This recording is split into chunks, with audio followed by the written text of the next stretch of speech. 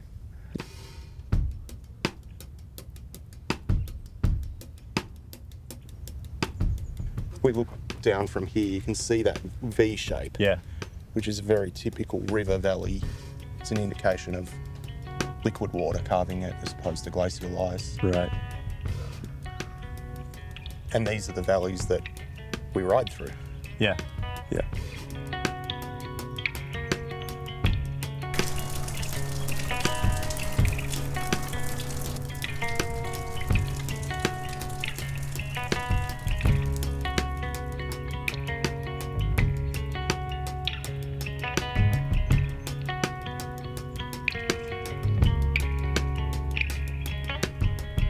All right, Jacob, so we're out on Richmond Road, just north of Stillwater Airport. This is one of the more notorious muddy roads around town. Nice. Yeah, that was the good part of the road.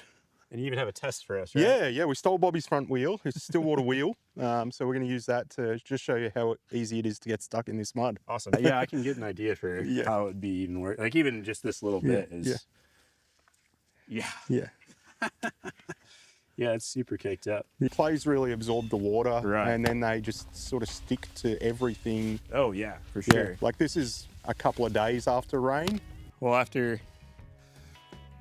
artificially testing the peanut butter mud and walking through it and digging the van out, I can't imagine even trying to ride in this. There's no way you can't. Like you just have to carry the bike, and it gets so heavy. It's way heavier than you'd expect. That was such a surprise. So cross your fingers for a dry year.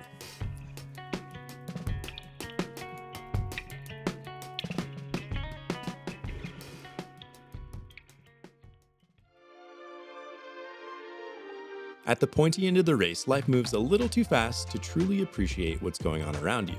So we're meeting up at District with everyone's favorite pro, Sarah Stern, and heading out to the 2026 Mid-South courses to slow things down and explore.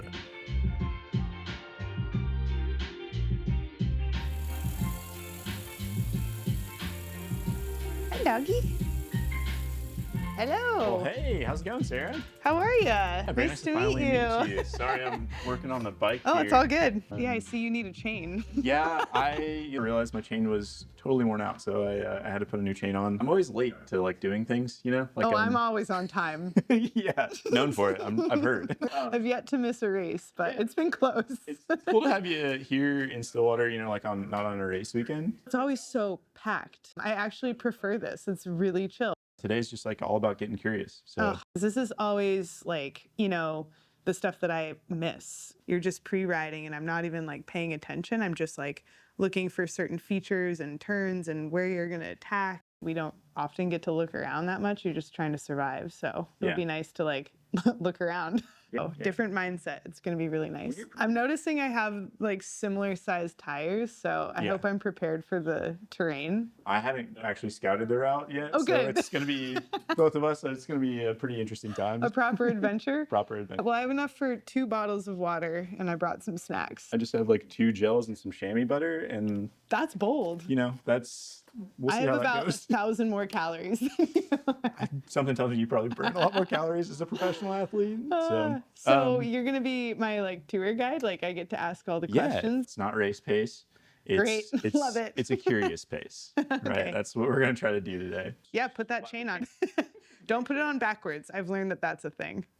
Put it on backwards? Yeah, Maybe I should check that. or upside down.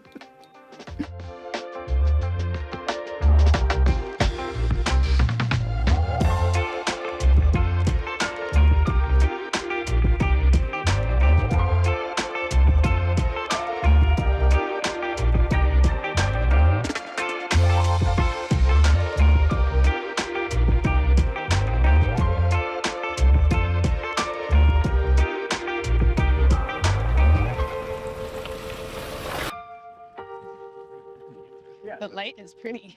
Yeah, and this is a great example, Sarah, of like a prairie that leads into the Crosstimbers. So that's natural. yeah, this is natural. So the Crosstimbers are kind of dotted within grass, and sometimes these grasslands are dotted inside of like timber stands. But what's interesting about this is like one of the management techniques we talked about was fire, but we can also use grazing. Right. Things like bison, longhorn, and even cattle in certain situations to actually manage for the grasses. And what's cool about this is like right now, if you look out here, you'd probably be like, oh, this looks terrible. It's like all dead. And in reality, like 70% or more of the plant's biomass, its life, is underground in its roots. And just waiting for spring and the right conditions to actually kick up more vegetation. And one of the things that also stimulates that is grazing. Oh, really? Yeah, So it is a necessary tool, it is, yeah. And but we just have kind of gone overboard with industrialized farming, which is yeah, like too much not of a good even thing kind of a deal. part of it. Yeah. This feels a little more natural to me, like how the trees are dispersed. Yeah, and so this is like pretty like typical of the Crosstimbers, where you will have Wow, this is gorgeous. sparsely positioned trees, and then you might have like a little bit of a thicker patch of trees, but still has like a little bit of grass in between. Yeah. And so these are what we'd refer to as like an oak savanna. Oh, okay. So when we talk about savannas, just like, you know, in Africa, basically what we're talking about is like a grassland that has like dotted trees within it. Yeah, well, it's so funny. I mean, honestly, I got to do that race in Africa a couple years ago, and this is very savanna-like. Yeah, right, because it is. It is. Just an oak savanna. All I had to do was come to Oklahoma. I didn't even have to go all the way around the world. Little did you know.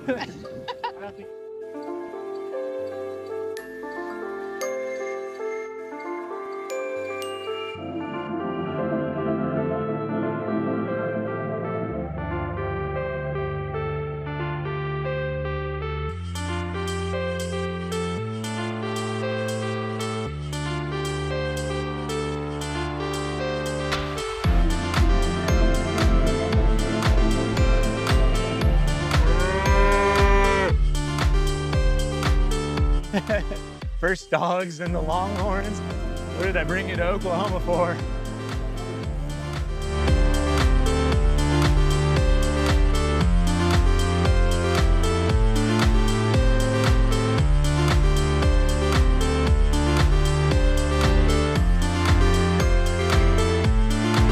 Oh yeah, this embedded rock, I remember. Yeah, so you're starting to see some of that exposed geology. So some of those rocks that you're seeing that are exposed, those are rocks that are less affected by like erosion and weathering. And so that's why they're exposed. They're a little bit harder than like the surrounding soils, which is why they're getting like eroded away. Like Oh, gotcha. Oh, yeah. But This is rutted. yeah. Yeah, that's the geology at large. You know, it's totally. water in one way or wind in another. Right. You know? So you're talking about, you know, your line usually in the race where you want to go up usually, into the hill. yeah, we pop up here, like, because this is early in the race. So Yeah. you don't want to, like, get everything too gunked up. Yeah. Mainly it's just equipment. The silt that we have here, So silty. the color comes from just like iron deposits. And so, you know, that comes from upstream. A lot of the soil content is clay. And so you can think of clay as being like a dry sponge, right? It has a high capacity to get moisture into it. And once it fills up with that moisture, it's heavy, it's really sticky. That's why we have to carry a paint stick. Yeah, exactly. It's Or really, several. really cool. And but thousands of years later, this sediment might be in a different part of the Yeah, country. that's crazy.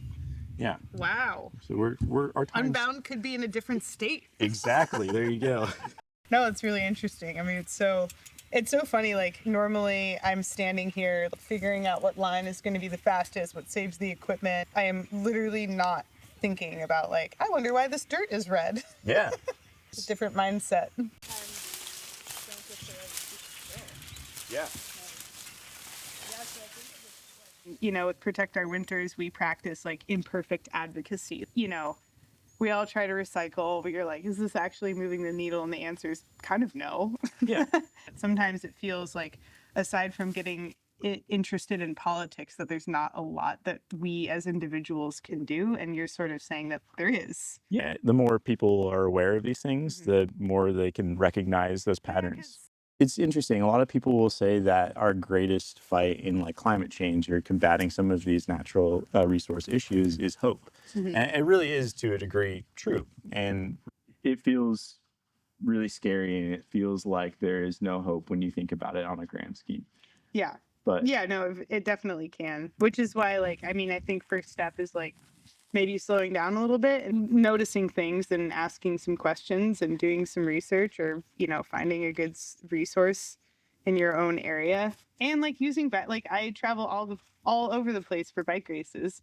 It'll be great to like kind of go in with this like mentality of like, why is this stream here? I wonder what those trees are. Are those invasive? Like, just starting with those questions, because I mean, just a bicycle, not even just a gravel bike, is such an amazing tool for seeing a lot and just being exposed to a lot and loving those places, and then wanting to do more, hopefully, in protecting them. yeah, that's why I ride. Like I'm not at your race pace, you know, like I'm out here just to look at the animals. Well, I think we've established that being at race pace all the time is actually kind of a negative. Yeah.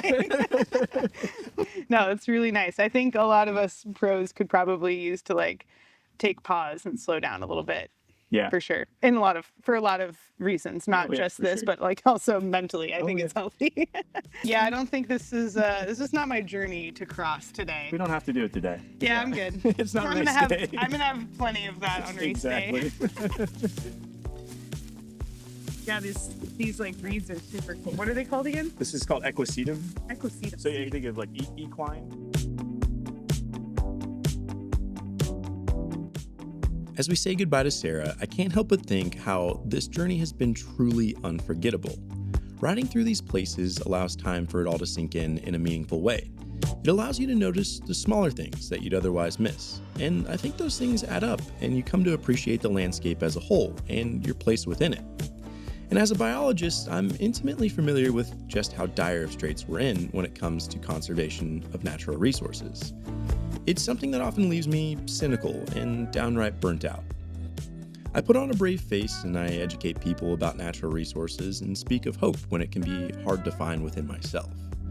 This trip has been nothing short of a reset for me. It's reminded me of that hope I preach so much about. And it's real and exists within the people who make real impacts. When you slow down and learn about the world around you, the one that you can actually touch, things become more optimistic. That local curiosity is where hope flourishes, and it's been refreshing to see it through the eyes of the people who care. Whether it's at Mid-South, some far off land, or your neighborhood spin, stay curious, my friends.